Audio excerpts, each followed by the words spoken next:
we take out this anterior thoracic wall, so that you can see this would be the thoracic cavity. So basically the thoracic cavity is enclosed within the thoracic wall. So this would be the anterior thoracic wall and this would be the posterior part of the thoracic wall. The thoracic cavity is divided into three parts. One would be the right pleural cavity. Second would be the left pleural cavity. The third one would be the mediastinum. Now, let's see the boundaries of the mediastinum. The superior boundaries is formed by the superior thoracic aperture. Here you cannot see it properly, but it is formed by the manubrium, the first pair of the ribs, and the first thoracic vertebra. The inferior border is formed by the diaphragm. Here you can see part of the diaphragm here. The diaphragm encloses the inferior thoracic aperture. The lateral border is formed by the mediastinum flora. The anterior border is formed by the sternum. And the posterior border is formed by the thoracic vertebra from T1 to T12. Now, the mediastinum is divided into two parts. One would be the superior mediastinum. The second one would be the inferior mediastinum. The superior mediastinum and inferior mediastinum is divided by a plane. We call it transverse thoracic plane, which is formed by 2 points. One would be the sternal angle on the anterior part, and posterior part would be T4, T5 intervertebral disc. So this transverse thoracic plane divide the mediastinum into superior and inferior mediastinum. So now let's look at the content of the superior mediastinum. The first one would be the thymus, but you cannot see in this specimen because we already removed it. The second one would be the veins. We have three veins. First would be the brachiocephalic vein. Here is the brachiocephalic vein. The brachiocephalic vein is formed by two veins. One would be the internal jugular vein. The second one would be the subclavian vein. These two veins join and form the brachiocephalic vein. If you can see, the right brachiocephalic vein is more vertical in orientation compared with the left brachiocephalic vein, which is more horizontal and it crosses the midline. Now, the two brachiocephalic veins will join and form the superior vena cava, which is the second vein that we can find in the superior mediastinum. The third vein would be the left superior intercostal vein, which we cannot see it in this specimen. Then, the third structure would be the aortic arch and its branches. Okay? The branches of aortic arch, first would be the brachiocephalic trunk. The second would be the left common carotid artery. And the third one would be the left subclavian artery. Now, the aortic arch is a continuation from the ascending aorta, and later it will continuous as the thoracic aorta. Then, what other structure that we can find in superior mediastinum is the trachea.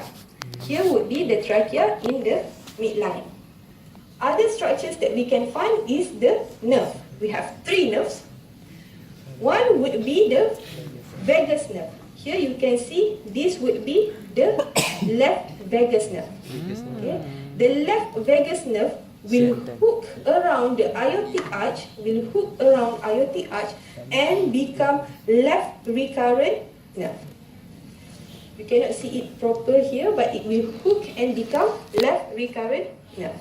And the other nerve that we can find in the superior mediastinum would be the phrenic nerves. Other structures that we can find in the superior mediastinum would be the esophagus and also the thoracic duct. Now, we already finished with the contents of the superior mediastinum. What about the inferior mediastinum? inferior mediastinum can further subdivided into 3 parts. Posterior. One would be the anterior mediastinum, Anterior, left. which is located anterior to the pericardium. What is pericardium? This would be the pericardium. Pericardium is the covering for the heart, and it becomes a relation for you to divide the inferior mediastinum. So anterior to the pericardium would be the anterior mediastinum. The heart together with the pericardium will form the middle mediastinum, and posterior to the heart would be the posterior mediastinum. Now, what is the contents of the anterior mediastinum? It would be the lower portion of the thymus, which already been removed in this specimen. So for the middle mediastinum, we have the heart with the pericardium, and the roots of the great vessels will form the contents of the middle mediastinum. Now, let's look at the content of the posterior mediastinum. So in this specimen, you can see we already removed the heart. So you can see straightforward the contents of the posterior mediastinum. In this specimen, we can see 2 of the structures that contains in the posterior mediastinum. One would be the thoracic aorta, which is a continuation from the aortic arch that we found in the superior mediastinum. The second structure would be the esophagus, that later on will pierce the diaphragm and become the abdominal esophagus. The other structures that you can find in the posterior mediastinum that is not found in this specimen would be the thoracic duct, the azygous vein system, and also the sympathetic trunk. So now station 2, we are going to look at the heart. So this is the heart in situ within the thoracic cavity. You can see the heart is pyramidal in shape. This would be the apex, and the base would be in the posterior area. Now the apex is directed to the left, downward, and forward. Okay, now we already removed the heart from the thoracic cavity. So here you can see the heart is pyramidal in shape. So this would be the apex, and on the posterior would be the base. Like other pyramid, the heart also have surfaces. It has 4 surfaces. One would be anterior surface, or also called as sternocostal surface. The second one would be the diaphragmatic surface, or also called as inferior surface. The third one would be the right pulmonary surface, and the other one would be the left pulmonary surface. Now, for the base, it is formed by the atria. So you have right atria here, and also left atria. Now, for the anterior surface, you can see basically the all chambers of heart. Okay, you can see the right auricle of the right atrium. You can see the right ventricle, the left ventricle, and also the left auricle of the heart. And this area we call it as the conus arteriosus, where the right ventricle become funnel shape and continuous as the pulmonary trunk. Now let's look at the diaphragmatic surface. It is formed by the left ventricle and also right ventricle. For the right pulmonary surface, or also sometimes referred as the right border of the heart, it is formed by the right atrium and also the right ventricle. For the left pulmonary surface, it is also referred as left border of the heart. It is formed by the left atrium and also left ventricle. Now let's look at the groove that separates the chambers of heart. As you know, we have 4 chambers of heart, right and left atria, and also right and left ventricle.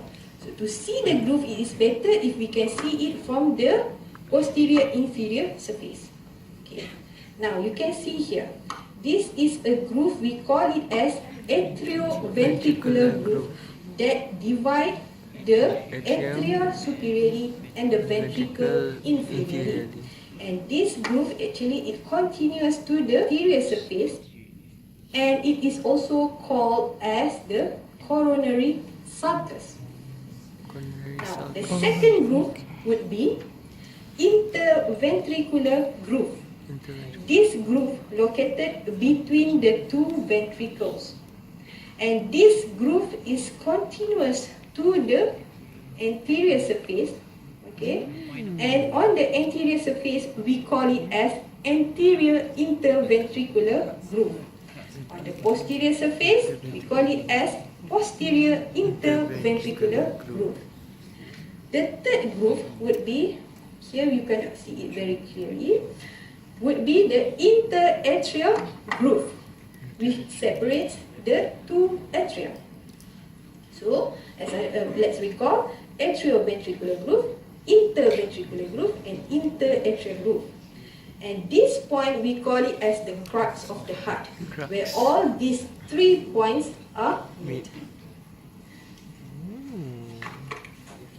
Now let's look at the internal features of the chambers of heart. We start with the right atrium. So this would be the right atrium. So let's look on the internal features. First, what you can see is that you will see this is the crista terminalis, a vertical ridge that will divide the right atrium wall into anterior and posterior. The anterior would be the rough wall that form the auricle, and the posterior wall would be the smooth wall. So you can see here the rough wall is formed by the pectinate muscle. Now, this would be the interatrial septum that will divide the right atrium with the left atrium behind. Okay, and here in the center of it, you can see a depression. We call it as the fossa ovalis. And superior to it, we call it as the margin of the fossa ovalis. The right atrium has several openings. One would be the opening of the superior vena cava on the superior part of the right atrium. Then it would be the opening of the inferior vena cava. Here we already removed part of it. And also on beside it would be the opening of the coronary sinus. Then we have the right atrioventricular orifice. Now, let's look at the right ventricle. So this is right atrium, so this is the right ventricle. Let's look at the internal features of the right ventricle. You can see actually this would be the supraventricular crest. It divides the wall of the right ventricle into the upper part, which is smooth, the outflow part, and the lower part would be rough, the inflow part. The rough part is actually formed by the trabecular carne. Here you can see the muscles is in trabecular form. It's like a sponge. It has irregular meshwork of the muscle bundle.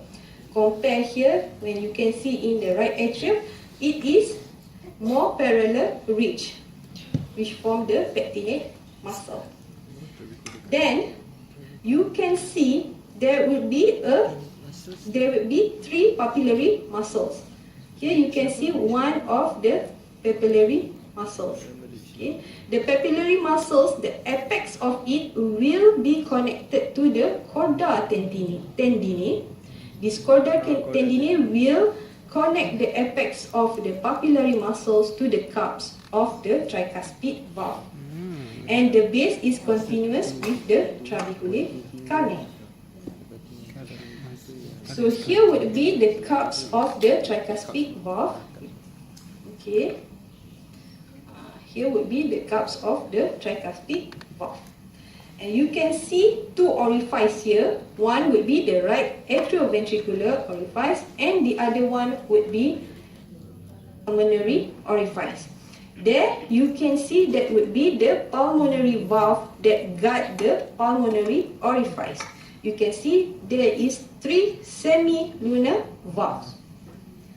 Now, let's look at the left ventricle. So this would be the left ventricle, this would be the right ventricle. So between these two ventricles, we have the interventricular septum. Okay? And if you can see, basically the left ventricle has almost similar architecture with the right ventricle, but it has thicker wall, thicker myocardium compared with the right ventricle. Okay, now would be the left atrium. Left atrium internal structure more or less is like the right atrium. But here, from the base view, you can see the pulmonary vein. The other blood vessels that we can see is that this would be the superior vena cava, opens into the right atrium. This would be the inferior vena cava, opens into the right atrium. This would be the aorta, ascending, then becoming the arch aorta, the arch of aorta, and this would be the pulmonary trunk. Station 3, we are going to look at the pericardial blood supply and the surface anatomy of the heart. Here is the heart in situ that is covered by the pericardium. The pericardium has 2 layers. One would be the fibrous pericardium. The second one would be the serous pericardium. Serous pericardium can be further subdivided into parietal and visceral pericardium. So now, here would be the fibrous pericardium that enclosed the heart like a sack of bag covered the heart. Now, the fibrous pericardium is tough and strong. The serous pericardium will line the fibrous pericardium. So this layer of serous pericardium, we call it as the parietal layer of the serous pericardium. And the visceral pericardium will be closely applied to the heart, and it forms the outermost layer of the heart wall. Now, the parietal and visceral layer is continuous. The space between these two parietal and visceral layer is called pericardial cavity. Recessed in the pericardial cavity is called pericardial sinus. We have 2 pericardial sinus. One would be oblique sinus. Here, this one would be the oblique sinus, where it is located anteriorly would be the left atrium, posteriorly would be the fibrous pericardium. So this would be the oblique sinus. The second pericardial sinus is the transverse sinus. So you can see my hands is passed through the transverse sinus. Okay, so this would be the transverse sinus, located in between the great vessels of the great arteries and also the great veins. Okay, now let's look at the blood supply of the heart. We have arterial supply and also venous drainage. The arterial supply of the heart is from the coronary arteries. We have 2 coronary arteries. One would be the right coronary artery and the other one would be the left coronary artery. So here is the right coronary artery.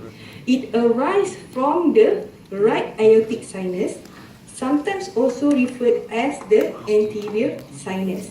Here you can see the right coronary artery emerge in between the right auricle and also the pulmonary trunk. Then it will descend within the atrioventricular groove, and at the inferior border it will continue at the posterior surface, still within the atrioventricular groove. Then it will give the branch the posterior interventricular artery.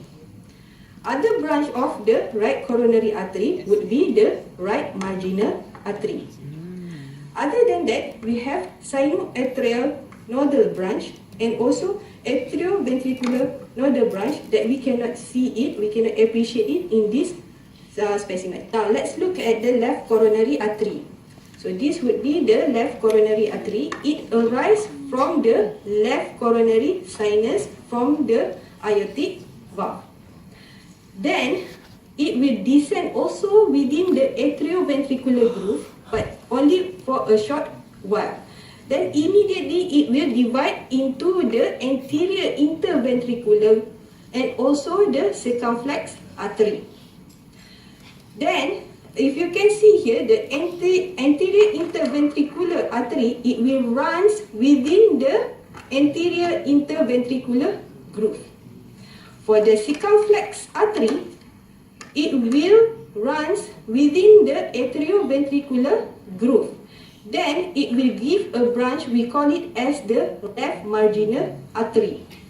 Then for the venous drainage, the structure that we can see in this specimen is the coronary sinus. However, also we cannot see the other tributaries of the coronary sinus, but you should know that we have 5 tributaries of the coronary sinus. Okay, now let's look at the surface anatomy of the heart. First, we are going to look at the borders of the heart first. Now this is the heart. So the superior border is formed by the right and left atria and also the roots of the great vessels. The right border is formed by the right atrium. The inferior border is formed by the right atrium, right ventricle and also apex of the heart. The left border is formed by the left atrium and also left ventricle. Now let's look at the surface anatomy. So this would be your sternal angle. So on each side would be your second ribs. Second rib, third rib, fourth rib, fifth rib and sixth rib. Now for the superior border of the heart, it is formed between a line from the right third costal cartilage to the left second costal cartilage. For the right border of the heart, it is formed from the right third costal cartilage up until to the sixth right costal cartilage. And for the left border of the heart, it is formed from the second left costal cartilage up until to the apex. And the inferior border is formed between the apex up until to the sixth costal cartilage on the right side. So where is the apex? The apex is located at the mid-clavicular line, just medial to it at the fifth intercostal space. Now let's look at the surface anatomy of the valve. For the tricuspid valve, it is located on the right half of the sternum, which is at the level of fourth intercostal space. Okay. Then for the mitral valve, it is located at the right half of the sternum, which is located at the fourth costal level. And then for the pulmonary valve, it is located at the also at the right half of the sternum at the third intercostal level. And for the aortic valve, it is located at the medial end of the third costal cartilage. Now, for the auscultation area, it is different from the valve location.